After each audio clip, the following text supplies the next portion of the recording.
दोस्तों, अरविंद केजरीवाल की मुश्किलें थमने का नाम ही नहीं ले रही हैं। दोनों अदालतों से माननीय अरविंद केजरीवाल जी को बहुत बड़ा झटका लगा है। मंगलवार के दिन दिल्ली हाई कोर्ट ने एक याचिका दायर की थी अपनी गिरफ्तारी के खिलाफ, परंतु हाई कोर्ट ने यह कहते हुए याचिका को खारिज कर दिया कि किसी भी खास और आम आदमी के लिए हम सरकारी परिस्थितियों को चेंज नहीं कर सकते, जिसमें जिक्र किया गया था कि इलेक्शन के खास मौके पर किसी की गिरफ्तारी करना ये उचित नहीं है। तो इस याचिका को दिल्ली हाई कोर्ट ने सिरे से खारिज कर दिया। दूसरी तरफ बुधवार में राउज एवेन्यू कोर्ट ने उस याचिका को भी खारिज किया जिसमें हफ्ते में 5 दिन वकीलों ने मुलाकात के लिए मांगे थे, उसको भी खारिज कर दिया गया। तो दो अदालतों से एक साथ झटका लगना और तीसरा झटका कल एक और लगा कि पटेल नगर से दलित समाज से आने वाले राजकुमार आनंद ने अपनी विधायिका से और अपने मंत्री पद से भी इस्तीफा दे दिया। अब क्यों दिया, इसके पीछे भी बहुत बड़ा कारण है। श्री राजकुमार आनंद जी पर ईडी के कई छापे पड़े और ईडी ने 23 घंटे तक जबरदस्त पूछताछ की। ऐसा महसूस होने लगा मंत्री महोदय को कि मैं आज तो जेल नहीं जाऊंगा, गिरफ्तार करके ले जाएगी, परंतु छोड़ दिया गया। तो अब आनंद जी का कहना यह है कि बार बार मुझे उन्होंने अपने सहयोगियों से यानी आम आदमी के वरिष्ठ नेताओं से बातचीत में यह बात कही कि कई बार मुझको जो है ईडी के फोन आते हैं और मुझे धमकाया जाता है। कल अचानक जो है उन्होंने अब इस्तीफा दे दिया। तो समझा जा रहा है यही कि जिस तरह से देश के विभिन्न भागों के अंदर ईडी और सीबीआई की जांचों से डर कर, दहशत में आकर दूसरे लोगों ने जिस तरह से इस्तीफे दिए और पार्टियों में, भाजपा में जाकर शामिल हुए, क्या ये भी उसी श्रृंखला में एक नया कदम तो नहीं है? आम आदमी पार्टी के वरिष्ठ नेताओं का आरोप है कि अरविंद केजरीवाल को जेल में डाल देना कि पीछे जो है वो शराब घोटाले या किसी मनी लॉन्ड्रिंग का मामला नहीं है, बल्कि मामला यह है कि किसी भी तरह से अरविंद केजरीवाल को जेल में डालकर आम आदमी पार्टी के टुकड़े कर दिए जाए, जिस तरह से दूसरी जगहों पर छोटी छोटी पार्टियों को जो इनके कहने में नहीं चली है, जैसे शिवसेना हो और अदर पार्टियां, उनके टुकड़े कर दिए। इससे जरा आम आदमी पार्टी को ये कुचल देना चाहती है, क्योंकि आम आदमी पार्टी ही सबसे बड़ी इनको जो है इनसे कड़वाहट है, ये इनकी आंखों में किरकिरी है, ये आंखों को कांटा बनी हुई है, क्योंकि आम आदमी पार्टी का कोई भी छोटे से बड़ा नेता मौजूदा पार्टी की आंखों में आंखें डालकर बात करता है। और ये तो फिर ऐसा अगर हो रहा है तो कार्रवाई होना भी संभव है। तो आम आदमी पार्टी के वरिष्ठ नेताओं का आरोप है कि ये जो राजकुमार आनंद पे जो कार्रवाई हुई, ये इसी चीज का परिणाम है कि ये आम आदमी पार्टी को तोड़ देना चाहती है।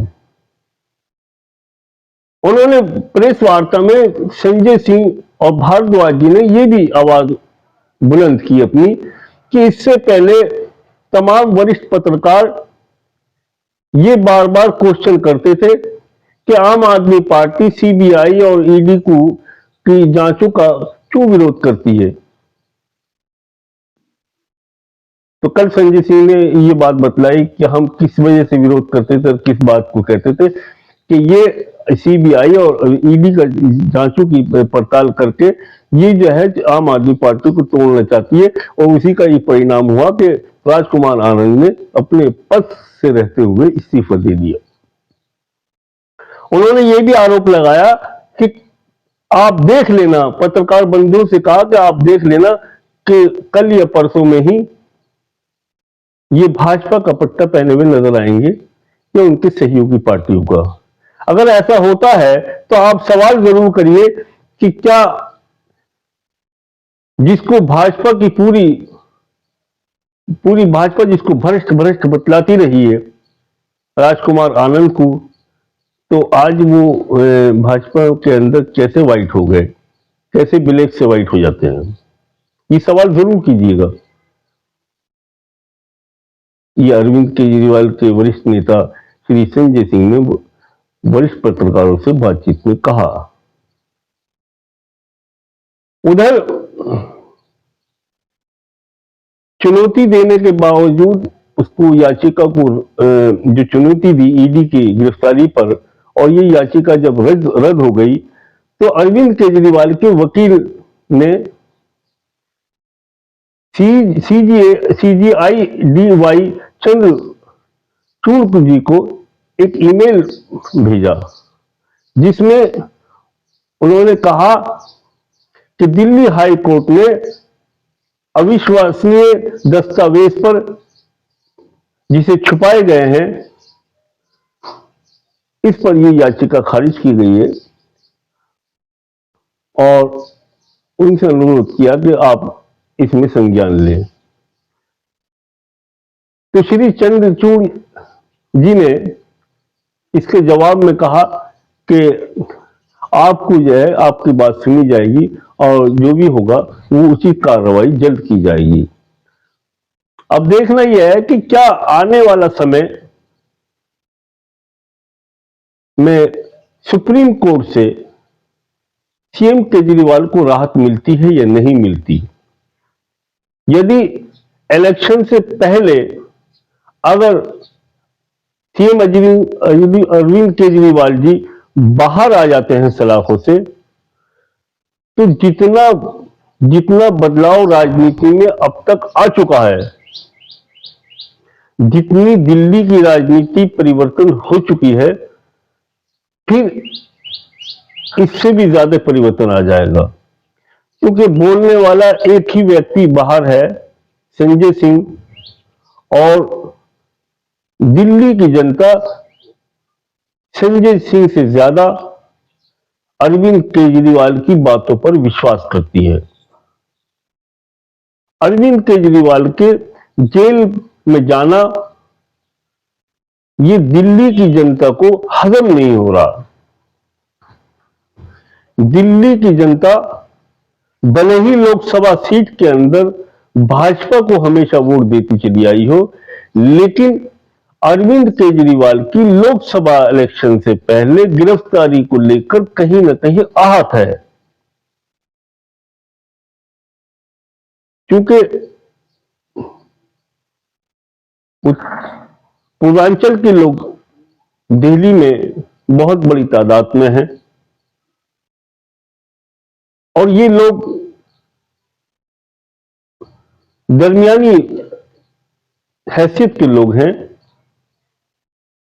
और ऐसे लोगों को अगर वक्त पे पानी मिलने लगे, लाइट में बिजली फ्री मिलने लगे, उनकी महिलाओं को कहीं फ्री में आना जाना हो जाए, या उनके बुजुर्गों को तीर्थ यात्रा पे सरकार भेजने लगे, या उनके बच्चों के लिए अच्छी शिक्षा की व्यवस्था हो जाए, तो भला कौन से राज्य के ऐसे लोग होंगे जो ऐसे सीएम को पसंद नहीं करेंगे। आज वो लोग बहुत आहत हैं और इसी को लेकर ये कयास आराइयां हो रही हैं। ये लोगों के अंदर खुशबुसाहट है कि अब से हम सातों की सातों सीटें आम आदमी पार्टी को दे दें। यानी अरविंद केजरीवाल का जेल में जाना भाजपा के लिए उल्टा पड़ गया, मकसद पूरा नहीं हो पाया। उधर पंजाब के अंदर आम आदमी पार्टी ने पूरी पकड़ बनाई हुई है। तो ये राजनीति है। राजनीति में हिंदू मुसलमान का सवाल नहीं होता, बल्कि मुखालिफ का सवाल होता है कि कौन मुखालिफ है, कौन ऐसा व्यक्ति है जो इलेक्शन के टाइम में नुकसान पहुंचाएगा। इस बात पर आरएसएस से निकली हुई ये भाजपा पैनी नजर रखती है। 5 सालों तक उन लोगों को नजरअंदाज नहीं करती, बल्कि उनको पे पैनी नजर रखती है और शुरू से ही कार्रवाई का सिलसिला चालू रहता है। इलेक्शन तक आने तक तो उनको बिल्कुल चकनाचूर कर दिया जाता है। आज पूरे भारत के अंदर विपक्षहीन चुनाव हो रहा है, विपक्ष नहीं है। इंडिया अलायंस थोड़ा अपना जोर हम जरूर लगा रही है, बाकी देखा जाए तो विपक्ष पूरी तरह से धराशायी हैं। बगल के विपक्ष के अच्छे बड़े बड़े नेता जो ईडी और सीबीआई से प्रताड़ित होकर भाजपा में शामिल हो गए हैं और इलेक्शन भी लड़ रहे हैं जगह जगह, इससे भी बहुत बुरा राजनीति पर संकेत जा रहे हैं कि ये किस किस्म की राजनीति है कि दूसरे दलों से वो नेता जो वहां भ्रष्ट थे और मौजूदा सरकार उसको इलेक्शन में अपना प्रत्याशी बनाकर छोड़ रही है, चाहे वो नवीन जिंदल हो या ऐसे ही बहुत सारे नेता हैं। तो ये अपना आप में जनता के बीच में एक सवाल है।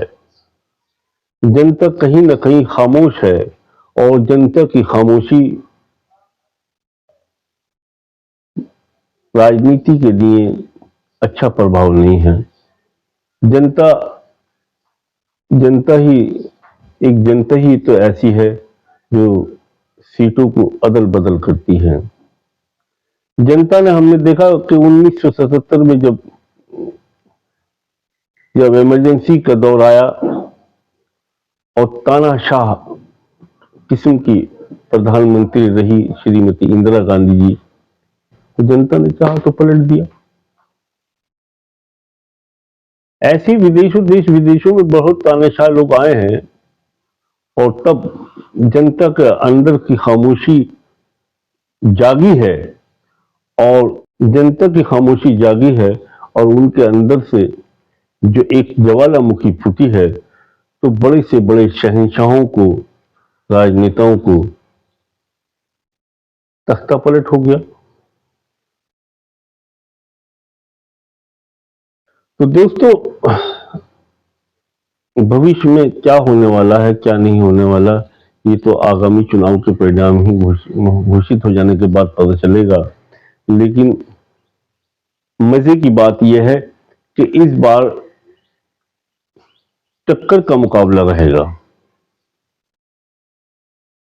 2019 वाला इलेक्शन नहीं होगा, ये 2024 का इलेक्शन के परिणाम जो है वो चौंकाने वाले होंगे। चाहे वो चौंकाने वाले परिणाम महाराष्ट्र से आए या मध्य प्रदेश से आए या कर्नाटका से आए या पंजाब से आए या हरियाणा से, ये तो समय परिवर्तन हो रहा है। समय बतलाएगा कि क्या होने जा रहा है। दोस्तों, ये वीडियो आपको अच्छी लगी हो, पसंद आई हो तो बेल आइकन दबाएं, सब्सक्राइब करें, दोस्तों में शेयर करें। जय हिंद। जय भारत, नमस्कार।